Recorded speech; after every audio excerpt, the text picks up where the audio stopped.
90-Day Fiancé. Before the 90 days, Elise is back and ready to debut her sexy Australian boyfriend exclusive.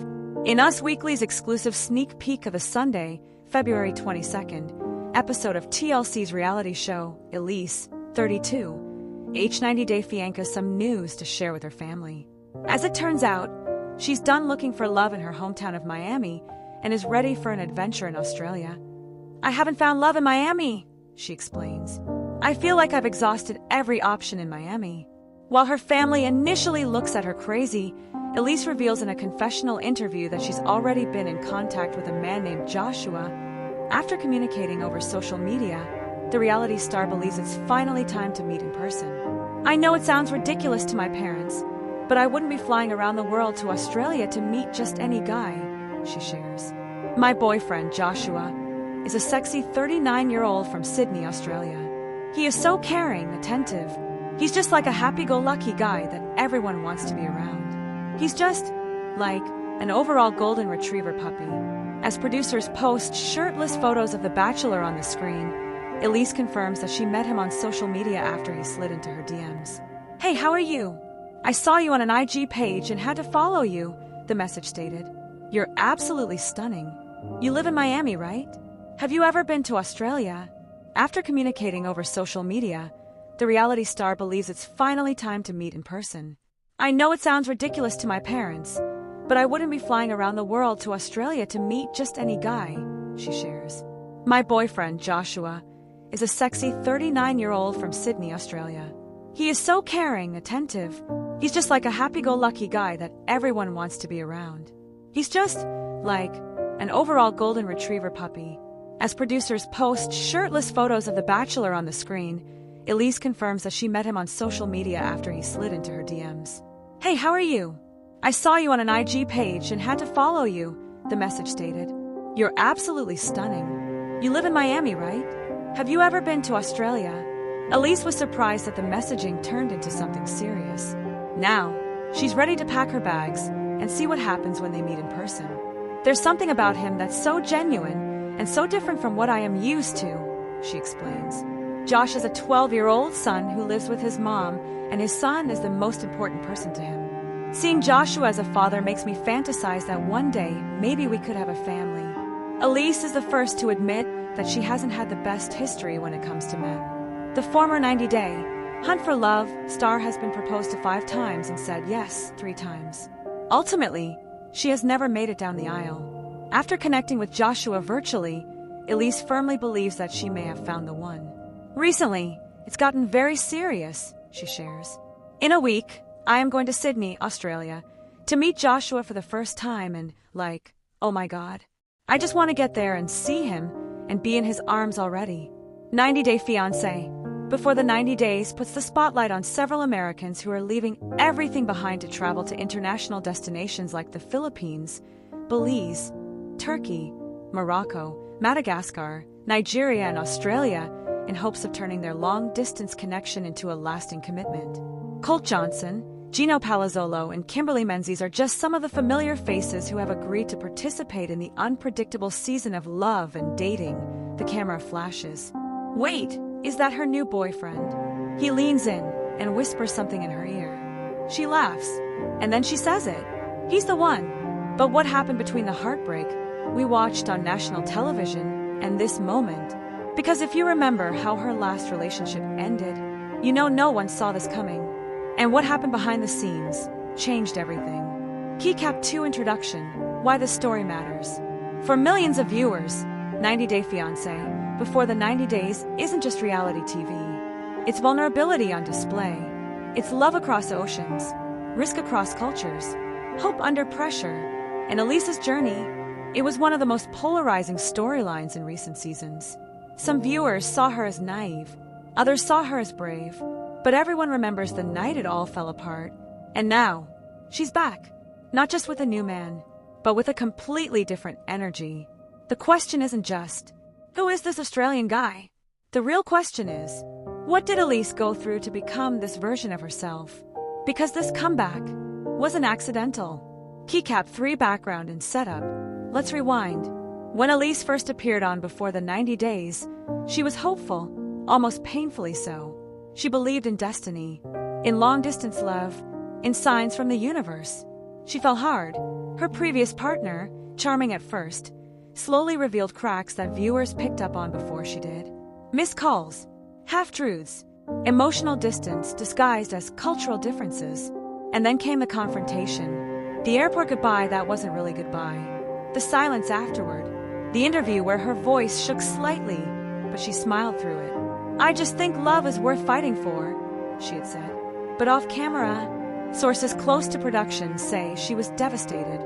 4 weeks, she avoided social media. Friends described her as withdrawn. One insider told us she wasn't heartbroken. She was embarrassed. And that hit harder. Because heartbreak fades, but public heartbreak, that lingers. And that's when something shifted. Keycap for the rebuilding phase, the part viewers didn't see. Elise disappeared for 6 months. No interviews, no sponsored posts, no cryptic captions, just silence. But what happened during that silence was transformation. She started therapy, not for love, for patterns. She told a close friend, "I don't want another relationship. I want different choices." She began working out consistently, not for revenge body headlines, but for control. She cut off people who validated chaos. She stopped romanticizing potential. And slowly, the woman who once chased validation started attracting respect. But then, something unexpected happened. A DM from Australia. Keycap 5 enter, the Australian. His name is Daniel Harper, 34, based in Gold Coast, former semi-pro rugby player turned marine conservation consultant. Not an influencer, not a clout chaser, no verified badge. His first message, not flirty, not suggestive. It read, "Hey, I saw your season. I think you handled yourself with more grace than most would. Just wanted to say that." No emojis, no pickup lines, just acknowledgement. She didn't respond for 3 days. Because this time, she wasn't desperate. She was discerning. And that changed everything. Keycap 6 rising conflict. Is this real or history repeating? They talked casually at first. Time zones made it inconvenient, which, ironically, made it intentional. No all-day texting, no emotional dependency. But over weeks, conversations deepened. He asked about her therapy, about her fears, about what she learned. He told her about growing up near the ocean, about losing his father young, about how he once rushed into a relationship after grief. There was vulnerability, but not intensity, and that difference was subtle, but powerful. Still, Elise hesitated, because she had been here before. Different accent, same hope, and viewers, they weren't kind online. Another foreign guy? Girl, please learn. What would you do if you were her? The pressure wasn't just emotional, it was public. And then came the moment that forced her to choose. Daniel booked a ticket to America without telling her first. But what happened next was not what anyone expected. Major twist, the ticket she didn't ask for. Daniel didn't ask. He didn't hint. He didn't float the idea casually during a FaceTime call. He booked the ticket, Los Angeles, 3 weeks away, and then he texted her a screenshot. "I think some things are better proven than promised." When Elise saw it, her stomach dropped. Not butterflies, not excitement, a drop. Because this is exactly how it started last time. Grand gestures, fast pacing, emotional acceleration. Her mind split in two. One voice said, "He's making effort. This is romantic." The other whispered, "You said you wouldn't confuse intensity with compatibility."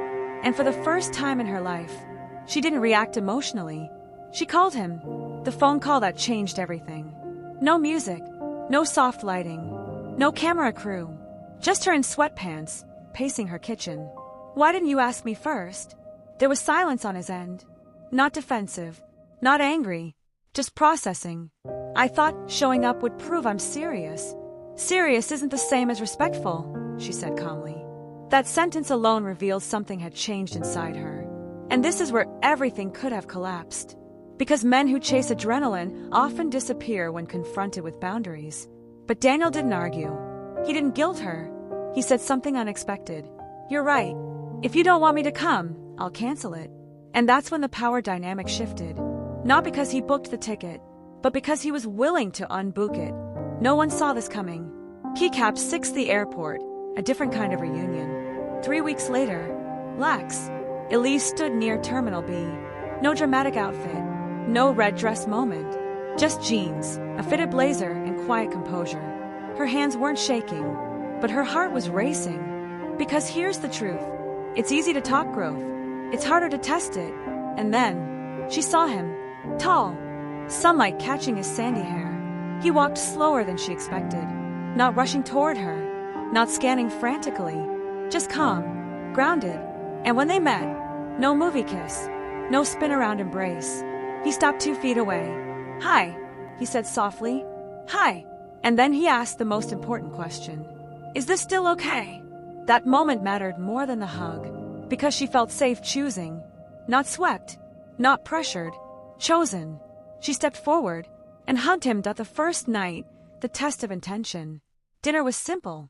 A coastal restaurant in Santa Monica. Ocean breeze, low lighting, background chatter. They laughed, talked about jet lag, compared slang differences. But halfway through the night, Daniel said something that froze her. "I need to tell you something before this goes further." Her chest tightened, because viewers know that sentence. It never ends casually. He looked straight at her. "My last relationship ended because I moved too fast. I tried to replace grief with intensity. And I hurt someone. There it was. Accountability. No blaming the ex. No, she was crazy narrative. Just ownership. I don't want to repeat that with you." And for the first time, Elise didn't feel like she was convincing someone to care. He was proving he had already learned. But growth doesn't erase fear. And that fear surfaced later that night. Keycap 8, the internal collapse. Back home, after he left to check into his hotel. She sat alone, phone in hand, scrolling. Old clips of her previous season. Old comments. Desperate. Delusional. She never learns. The public memory of her pain still existed. And she whispered to herself, "What if they're right?" Because here's what people don't understand about reality TV heartbreak. It replays forever. And that pressure makes you second-guess happiness. But then she remembered something her therapist once asked. "Are you afraid he'll hurt you? Or are you afraid you'll be judged if he does?" That distinction changed everything. Because fear of pain is human. Fear of public humiliation, that's trauma. And trauma shouldn't dictate love. But what happened next forced her to confront something deeper. Keycap 9, the incident no one expected. 2 days into his trip, a fan recognized them. Not unusual. But what followed was, the woman approached Elise alone in the restroom. "You're brave to try again," she said. Then leaned closer. "But just make sure he's not using you for TV." That sentence lingered, because Daniel had casually mentioned he'd be open to filming if asked. He wasn't chasing it, but he wasn't opposed either. And suddenly doubt crept in. Was this authentic or strategic? That night she confronted him. Directly. "Are you doing this for exposure?" His face didn't change, but his voice did. Lower. Slower. "Elise, I didn't even own a passport until last year. I don't need TV. I want you." And then he added something that stunned her. "If this ever feels like content instead of connection, I'm out." No one saw that coming. Because that's not what fame seekers say. That's what men protecting something real say. Fire emotional peak building. As the week unfolded, something subtle became obvious. Daniel didn't dominate space. He didn't perform affection for attention. He didn't escalate physical closeness. He waited, and that patience, it did more for her nervous system than grand gestures ever could. But just when stability began forming, an email arrived from production. They wanted her back. Another season. And they wanted Daniel involved. This single decision could alter everything. Private healing. Or public love story. What would you choose? Because once cameras enter, nothing stays untouched. And Elise had to decide. Protect the relationship. Or let the world watch it unfold. But what happened at the meeting with producers changed the trajectory of her life again. At the production meeting, where everything almost fell apart. 3 days after Daniel arrived, a conference room in Burbank, neutral walls, bottled water, smiling executives. But underneath the politeness, strategy, the producers were clear. "We want your return to feel explosive." They pitched it fast. a surprise reunion episode, a follow-up arc, a dramatic first meeting storyline, emotional interviews about her past heartbreak, and then a phrase that made Elise stiffen. We'd love to explore whether Daniel is truly different. That wasn't storytelling. That was narrative tension. And tension means pressure. Pressure means cracks. Daniel stayed quiet for most of the meeting, observing, listening, 000, until one producer asked him directly, "Are you comfortable being vulnerable on camera?" He didn't hesitate. "I'm comfortable being honest." Then he leaned forward, but not manipulated. The room shifted, because that wasn't a defensive answer. It was a boundary, and boundaries don't always align with reality TV. The clause. Contracts were emailed that evening. Standard agreements, appearance fees, non-disclosure clauses, storyline participation. But buried inside page 12, a clause allowing producers editorial discretion over narrative framing. Meaning, they could shape him into anything. The jealous foreigner, the secret opportunist, the too good to be true twist. And suddenly Elise felt the weight of history. She had already lived through public perception once. Could she survive another edit? But here's where things changed. Daniel read the contract fully, every line, and instead of arguing, he called her calmly. "If we do this, we do it our way, or not at all." And that single sentence altered the energy completely. Because last time, she begged someone to stay. This time, he was willing to walk away. No one saw that coming. Emotional break, the night she almost ended it. That night, Elise couldn't sleep. Her mind raced. What if cameras change him? What if public pressure exposes cracks that don't exist yet? What if she mistakes calm for chemistry? Around 2:17 a.m., she did something impulsive. She drove to his hotel, knocked on his door. He answered instantly. No annoyance, no confusion, just concern. "What's wrong?" And then she broke. Not loudly, not dramatically, but quietly. "I don't want to ruin this." That was the truth underneath everything. Not fear of heartbreak, fear of self-sabotage, fear of history repeating, fear of trusting her own growth. And Daniel did something unexpected. He didn't reassure her with grand promises. He didn't say, "I'll never hurt you." Instead, he said, "If this ends, it won't be because you weren't enough.